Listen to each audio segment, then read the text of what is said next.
Bonjour. On dit souvent que la fille aînée de l'Église, c'est la France. En réalité, c'est la fille aînée de l'Église d'Occident, de l'Église latine, la mère de l'Église latine étant Rome. Mais il y a en Orient toute une série d'enfants qui naquirent à l'Église de manière très précoce, bien avant que Clovis ne demande le baptême. Je pense à l'Arménie, je pense à l'Éthiopie, je pense à la Géorgie, je pense à toute une série de nations comme cela, la mère étant évidemment l'Empire romain d'Orient, avec au centre la nouvelle Rome qui s'appelait Constantinople. Il faut se souvenir que nous devons, nous, latins, alors que nous étions véritablement peu portés à la théologie, tout simplement parce que nous n'avions pas les grands philosophes grecs qui permettaient de penser naturellement pour mieux penser la théologie. C'était en Grèce qu'ils étaient nés, c'était donc en Orient qu'ils influençaient.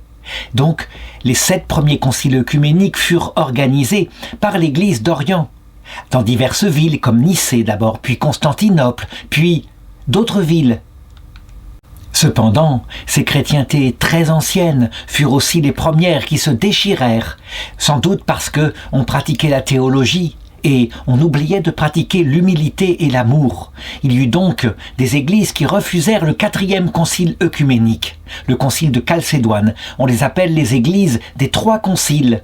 C'est l'église copte principalement et l'église éthiopienne. Sur quoi porta la division ? Eh bien, sur l'analyse, la réflexion, sur la nature du Christ. Toutes les églises croyaient que le Christ était Dieu, c'est évident, mais, je dirais dans leur subtilité, les conciles du grand empire de l'Empire romain d'Orient disaient, nous le voyons bien, les 2 natures du Christ sont réellement unies pour former son unique personne, mais sa nature divine, puissante comme l'infini, est capable aussi d'être comme la brise légère, et donc sa nature humaine est véritablement présente. On le voit d'ailleurs dans l'Évangile, Jésus vraiment a une nature humaine complète. Il est un homme capable de souffrir. S'il y avait eu un peu d'humilité, un peu d'écoute de chaque partie, mais on avait pris l'habitude depuis longtemps en Orient, quand on ne pensait pas exactement comme soi, eh bien d'excommunier, de bannir, voire même parfois d'assassiner. Eh bien, il y eut des églises qui dirent « Mais votre théologie que vous voulez imposer ici, elle ressemble trop à celle de Nestorius qui disait qu'il y avait dans le Christ 2 personnes. Nous affirmons qu'il n'y a dans le Christ qu'une seule personne. » Les orientaux, je veux dire du côté de Constantinople, eurent beau expliquer qu'il n'y avait bien dans le Christ qu'une seule personne, mais que c'était l'harmonie de ces 2 natures qui était ainsi démontrée. Eh bien, l'Église d'Égypte et puis l'Église d'Éthiopie, quant à elle, décidèrent véritablement de garder l'idée que le Christ était Dieu et c'est tout, Dieu fait homme, et qu'il ne fallait pas rentrer dans de telles subtilités.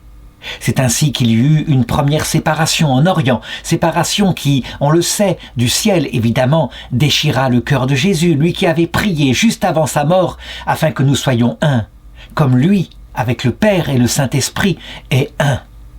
Mais c'est ainsi. Parce que nous sommes sur terre, il vaut mieux parfois, et Jésus-Christ le permet, il vaut mieux parfois une division plutôt que l'unité associée à l'orgueil. Et le temps passa ainsi, puis une autre religion se leva, je veux parler de l'islam, né aux confins de l'Arabie. Et cette religion, quant à elle, elle niait carrément la divinité du Christ. Elle s'imposa par une armée puissante et elle conquit bientôt l'Égypte, en partie. Et puis des terres aussi situées beaucoup plus au sud, là où est l'Afrique noire. Si bien que l'Éthiopie, véritablement chrétienne, concile des 3 églises, fut entourée bientôt de pays qui niaient la divinité du Christ et qui ne pensaient qu'à une chose, conquérir ce dernier refuge où l'on croyait que Jésus-Christ était Dieu. Le temps passa ainsi, et cette église d'Éthiopie fut fidèle à sa foi, véritablement, se battant véritablement aux attaques spirituelles et matérielles qui l'entouraient de tous côtés. Et elle apprit aussi à se durcir, à rester fortement traditionnelle. C'était ainsi qu'elle pouvait garder sa foi. Il y eut donc de la vie monastique, une vie monastique qui était calquée sur ce qui se passait en Égypte, et le patriarche d'Alexandrie était en général le maître spirituel de cette église d'Éthiopie située dans les anciens pays du sud de l'Égypte. Le temps passa encore, arriva le 19e siècle et là, l'Église d'Éthiopie connut une crise terrible, des attaques nouvelles qui venaient de l'islam. Et donc, il fallait protéger par l'armée. L'empereur d'Éthiopie, qu'on appelle le Négus, fut donc quelqu'un qui se battit de toutes ses forces pour garder l'intégralité de la foi qu'avait gardée cette Église. Je voudrais raconter maintenant l'événement d'une vie, un saint qui n'est pas reconnu par l'Église éthiopienne, mais qui est reconnu tout à fait par l'Église catholique, par l'Église orthodoxe.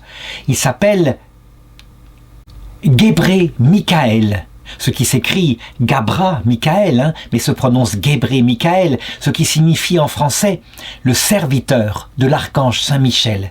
Il reçut ce nom-là et très vite, il fut élevé ainsi, dans la foi orthodoxe.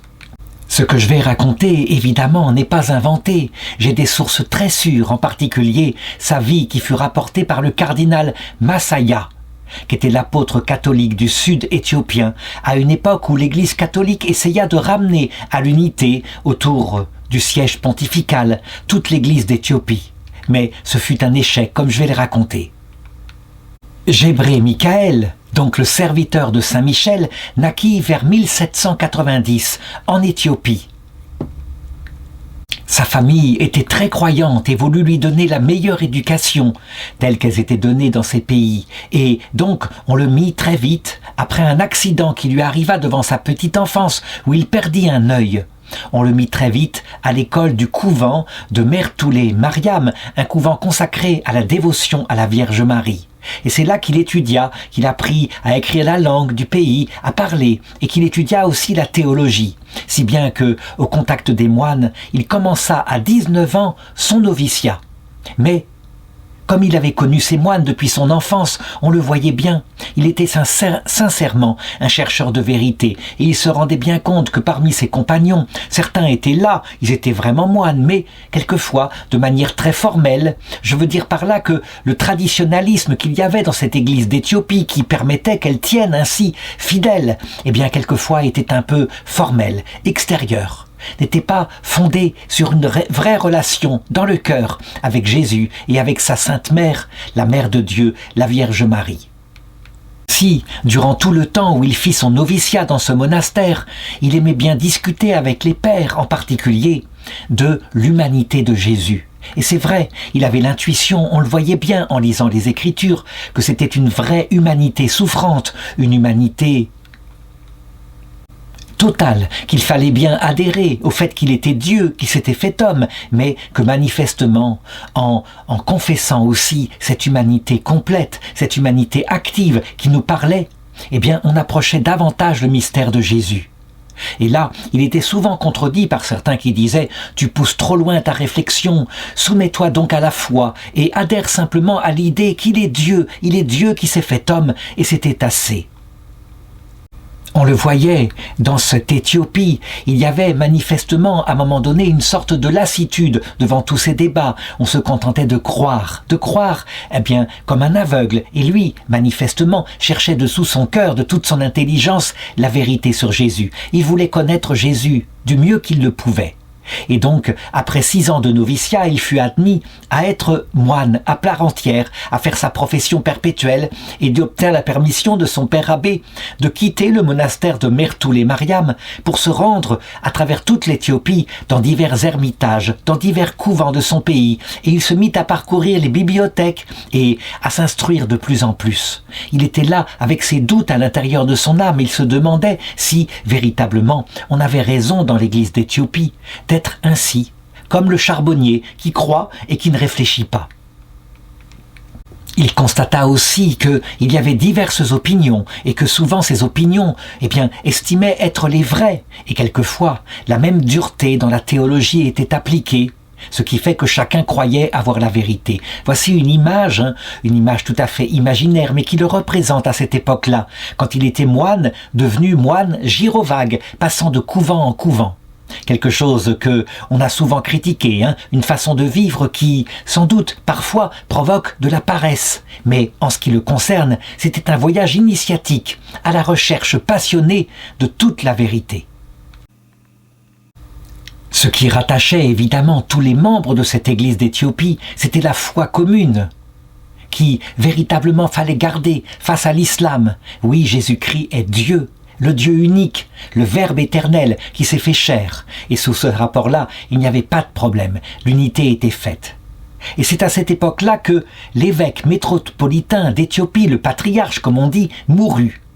Et donc, on décida d'envoyer une délégation du côté de l'Égypte, au Caire, eh bien, pour ramener son successeur. Il fallait que, du côté des patriarcats, ici en Égypte, il y ait un évêque, un saint évêque, qui puisse ainsi maintenant continuer à la direction de l'Église en Éthiopie.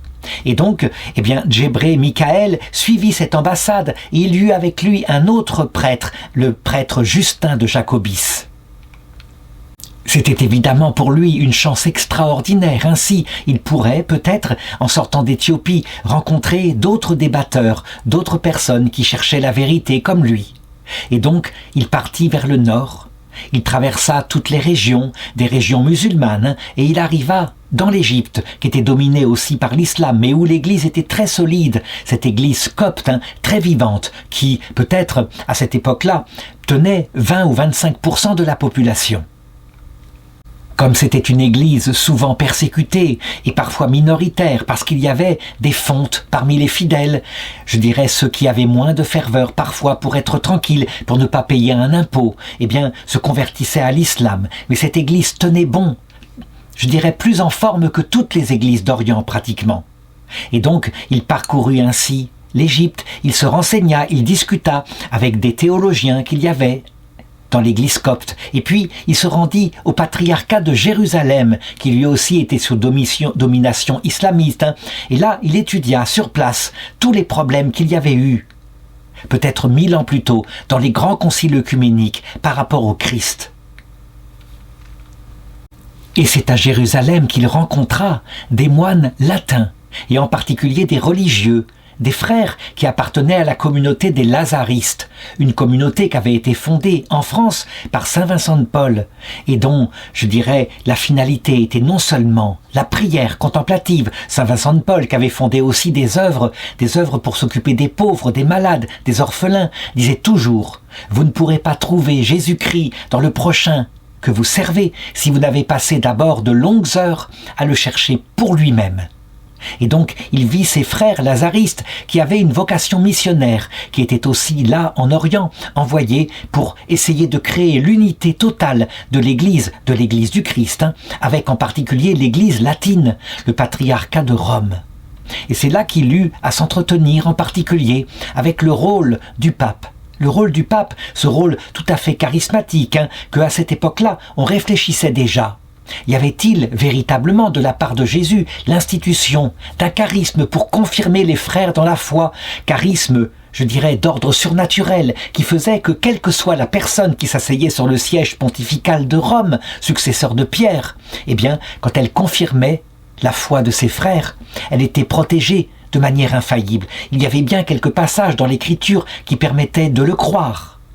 Et c'est ainsi que peu à peu, en discutant avec des moines latins, Djebré Michaël, le moine éthiopien, qui n'était même pas prêtre, c'est ainsi qu'il découvrit exactement là où était son cœur, là où l'attirait l'Esprit Saint, toutes les intuitions qu'il avait lorsqu'il était en Éthiopie.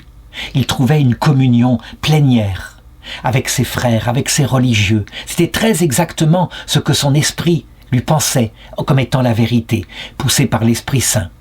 Et c'est ainsi que dans cette période-là, peut-être vers l'âge de 40 ans, c'est ainsi qu'il fit le pas et qu'il devint officiellement catholique. Évidemment, le plus grand courage qu'il lui fallait, c'était par rapport au monophysisme. Il appartenait à une église des 3 conciles et l'église orthodoxe, comme l'église catholique, appartenait aux églises des 7 conciles œcuméniques, sans compter, dans l'église latine, d'autres conciles qui avaient continué à se dérouler, des conciles œcuméniques qui avaient eu lieu autour de la personne du pape à travers les 1000 années suivantes.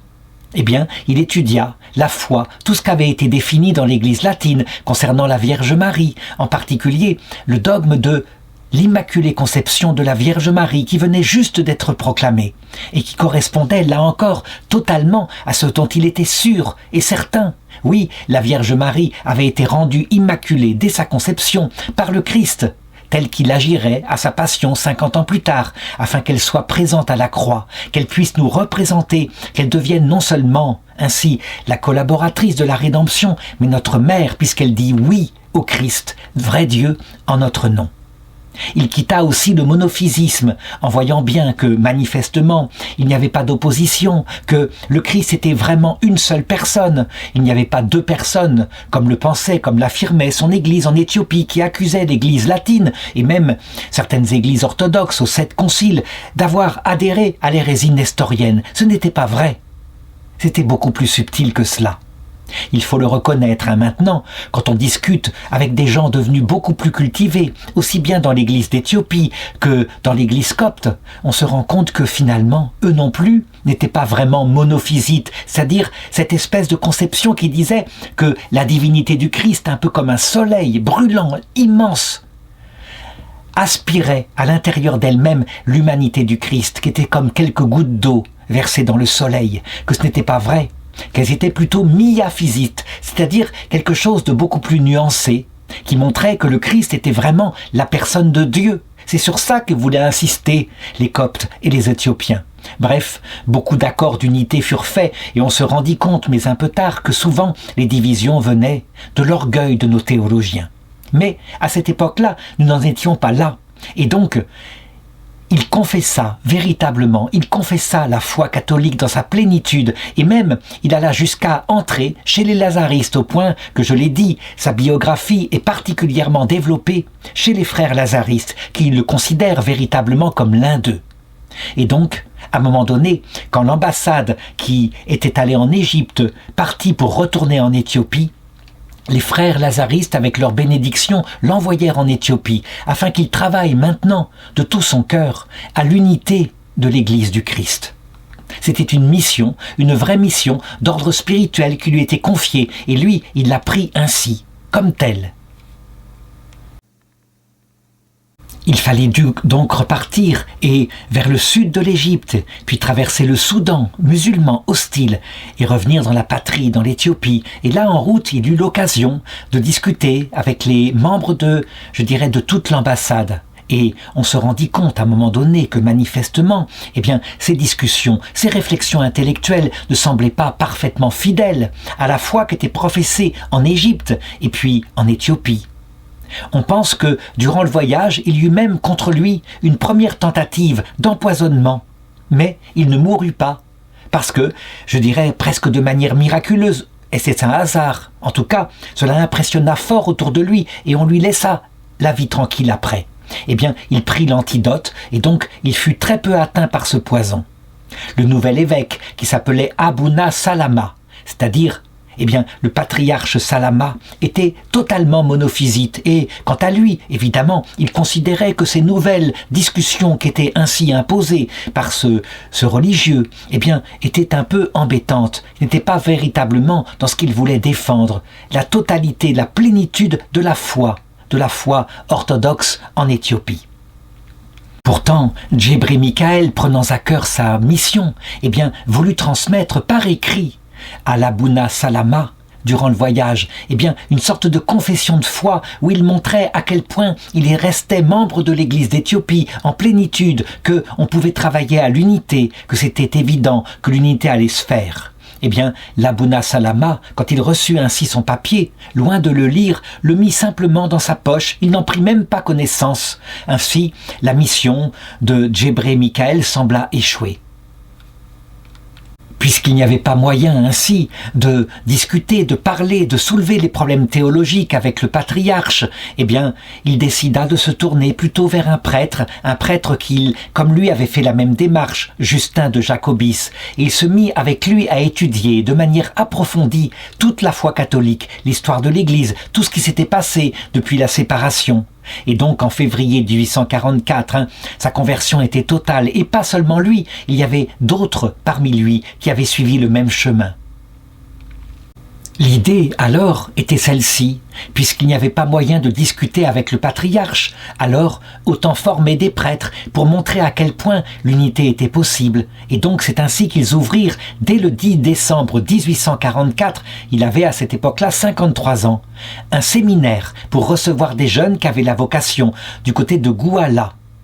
Mais malheureusement, cette initiative-là qui commençait à faire du bruit, et puis l'idée qu'il y avait une tentative venant des lazaristes pour s'emparer de l'église d'Éthiopie, pour lui faire quitter l'unité de cette foi pour laquelle elle s'était battue, voici que l'archevêque Salama lança une excommunication contre tous les disciples du prêtre Justin de Jacobis, et celui-ci fut exilé à Massaoui à partir de 1848. La persécution, donc on le vit, s'étendit sur toute cette petite communauté. Certains d'ailleurs, mis en garde, quittèrent la communauté. On leur disait « vous suivez des hérétiques ». Nous devons rester fidèles, traditionnellement, à ce qui a toujours été notre foi. Et c'est ainsi qu'avec le petit groupe qui lui restait, à un moment donné, il fut même emprisonné pendant 70 jours. Puis, on le libéra de prison. Il rejoignit Justin de Jacobis, qui entre-temps avait été sacré évêque, et qui lui proposa de l'ordonner prêtre. C'est ainsi que, en 1851, à l'âge de 60 ans, il devint prêtre de l'Église universelle, avec le sacerdoce qui était commun à l'Église éthiopienne. À cette époque-là, évidemment, l'Église d'Éthiopie survécut aussi parce qu'il y eut une aide venant des pays occidentaux, et les attaques venant des musulmans furent repoussées avec victoire. Cependant, il y eut en même temps aussi une révolution populaire qui mena un nouvel empereur, un nouveau Négus qui s'appelait Théodoros à la tête de l'empire d'Éthiopie. Et donc il fut sacré empereur par l'archevêque et il conclut avec lui un pacte véritable pour ramener à l'unité la totalité de l'Église d'Éthiopie autour de la foi unique qu'ils avaient toujours professée, la foi monophysite. Il faut savoir que l'Église d'Éthiopie est une église spéciale sur bien des points. Par exemple, elle a intégré quelques rituels qui appartenaient sans doute au début de l'Église, à l'Église de Jérusalem. Ça veut dire que les fidèles sont circoncis. On pratique encore l'interdiction de manger du cochon. Bref, toutes sortes de lois qui appartiennent pour nous à l'Ancien Testament, mais qui là-bas unifient, structurent l'Église autour de rituels extérieurs qu'il faut absolument garder. Et bien évidemment, Justin de Jacobis ainsi que le père Djebré Michael, quant à eux, ils ramenaient toute la tradition qui était pratiquée chez les Grecs en particulier. Depuis longtemps, on s'était débarrassé de tout ce qu'il y avait un rapport avec les rituels extérieurs, les œuvres matérielles de la loi ancienne. Et on suivait la loi nouvelle d'une autre façon. Bref, ces choses-là, certainement, ces différences parmi les rituels furent repérées et furent sans doute à la cause de la persécution qui tout d'un coup se déchaîna contre eux, mais se déchaîna de manière violente, parce que lorsque le Négus Théodoros s'en mêla, alors il utilisa les moyens de sa propre police politique. Il fut donc arrêté en même temps que monseigneur Justin de Jacobis et puis plusieurs prêtres qu'il avait ordonnés, et ils parurent devant le tribunal épiscopal le 20 décembre 1854. Il était déjà devenu un homme assez âgé, ayant dépassé 63 ans. Et là, on l'interrogea sur sa foi et il put véritablement la confesser en disant qu'il partageait leur foi mais qu'il l'exprimait d'une autre façon, à la manière des latins, qu'il croyait véritablement dans le Christ, dans ces deux natures qui formaient son unique personne. On voulut le faire apostasier pour qu'il redevienne pleinement monophysite, qu'il confesse sans aller plus loin la divinité du Christ. Et cela échoua. Alors, on décida de pratiquer sur lui des tortures d'ordre physique, et ce fut l'empereur qui décida cela. Il fut d'abord flagellé par 4 bourreaux, au cou redoublé, qui tombaient sur sa chair meurtrie, et il n'y avait rien à faire. Il répondait « Je crois en la foi de la Sainte Église catholique, apostolique et romaine. » Et les choses étaient acquises. Il était donc un traître, quelqu'un qui voulait ainsi, de manière rusée, en attirant dans son séminaire des jeunes qui voulaient les faire apostasier de la foi de toujours. Et là commencèrent évidemment les tortures et les tortures renouvelées. On désigna des bourreaux pour lui donner en particulier des coups, des petits coups, sur les yeux fermés bien sûr, mais c'était extraordinairement douloureux, 70 coups. Et puis, à un moment donné, les bourreaux étaient tellement épuisés qu'on les remplaçait par d'autres. Et le supplice dura 2 heures. Et là, c'est là, incroyablement, et les bourreaux en furent témoins, que sous le feu des nouveaux coups, ils voyaient de leurs yeux les anciennes plaies qui guérissaient et qui s'effaçaient. C'était absolument incroyable. Je voudrais m'arrêter ici un instant. J'ai raconté souvent la vie des saints des premiers siècles, à l'époque de l'Empire romain. Et très souvent, je dirais un peu honteux, je camouflais l'idée que une telle chose pouvait arriver. Parce qu'on le racontait, diverses saintes ayant été torturées de toutes les façons possibles, qui étaient mises dans une prison sordide, une prison infecte, qui aurait dû évidemment infecter leurs plaies. Et le lendemain matin, elles apparaissaient fraîches comme la veille, comme si pendant la nuit, elles avaient été physiquement guéries. Je croyais que c'était une exagération qui disait que simplement elles avaient retrouvé le moral et la force intérieure pour affronter de nouvelles tortures. Eh bien, on le voit, j'aurais dû être beaucoup plus modeste. Là, avec un saint de l'époque contemporaine, on peut presque le dire, les témoins, les bourreaux, les Éthiopiens furent témoins de la même chose, au point que, d'ailleurs, ils en étaient bouleversés, et ils se parlaient entre eux, ils disaient, on dirait qu'il se passe chez lui ce qu'il s'est passé chez notre grand saint, Saint Georges, dont on raconte que lui aussi fut torturé longuement, très souvent, et qu'à chaque fois, il perdit la vie, il tomba évanoui, mais qu'il se relevait parfaitement guéri. C'est une légende du pays d'Éthiopie, on la prenait comme telle. Et donc, ils commencèrent à dire que c'était un nouveau Saint Georges qui leur avait été envoyé, et les doutes s'immisçaient dans leur esprit. Est-ce qu'on n'était pas en train de martyriser un saint envoyé par Dieu à l'église d'Éthiopie? Ce qui les frappait de plus, c'était son extraordinaire bonté. Je veux dire par là que quelquefois il venait pour pratiquer ce qu'on leur avait commandé, à savoir le torturer. Ils s'en excusaient, et lui, il leur pardonnait immédiatement, en leur disant de faire sans crainte leur office. Cette bonté, cette humilité, cette capacité à souffrir les tortures fut véritablement une sorte de miracle. En tout cas, on dit que ces choses-là furent rapportées à l'empereur, au Négus, mais qui celui-ci ne s'avoua pas vaincu. Il était sûr de son fait, La foi était déterminée. Il fallait véritablement chasser cette espèce d'entrisme qu'avait pratiqué l'Occident. Et finalement, ça se comprend assez. Peut-être qu'à notre époque, on préférerait procéder autrement, par des discussions respectueuses, mais, je dirais, sans forcer les choses par derrière. Il y avait, avec Djibril Mikaël, 2 autres prêtres qui étaient ainsi martyrisés, et ils suivirent ainsi, les chemins de l'empereur qui voyageait à travers toute l'Éthiopie. Ils étaient attachés tous 3 par la cou et par les mains à la même poutre. Et c'est ainsi qu'ils vécurent, dans une misère totale. 2 mois de fatigue inouïe, privation sans nombre de nourriture, soif, et puis le choléra qui, à un moment donné, les rendit profondément malades. Évidemment, au bout d'un certain temps, l'aide de Dieu et les miracles peut-être s'arrêtèrent parce qu'il avait sans doute assez souffert. Il avait appris, dans tout ce qu'il avait souffert, ce qu'il lui fallait pour aller directement maintenant dans la vie éternelle. Toujours est-il qu'il mourut le 28 août de l'année 1855, il avait 64 ans. Et son récit fut rapporté jusqu'en Europe occidentale par les lazaristes qui montrèrent à quel point il avait été héroïque. Saint Justin de Jacobis, qui lui fut canonisé aussi, racontait de lui.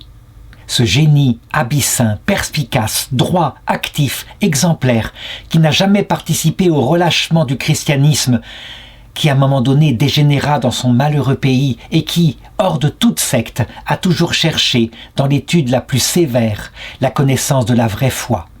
Il vient de couronner sa vie par l'offrande du martyre. Le pape Pie XI, entendant parler de cet héroïsme, le béatifia dès 1926 et bien sûr, on alla beaucoup plus loin, dans l'église, là-bas, en Orient, on le canonisa. Voilà pourquoi on peut l'appeler maintenant Saint Mikaël Djibril, véritablement.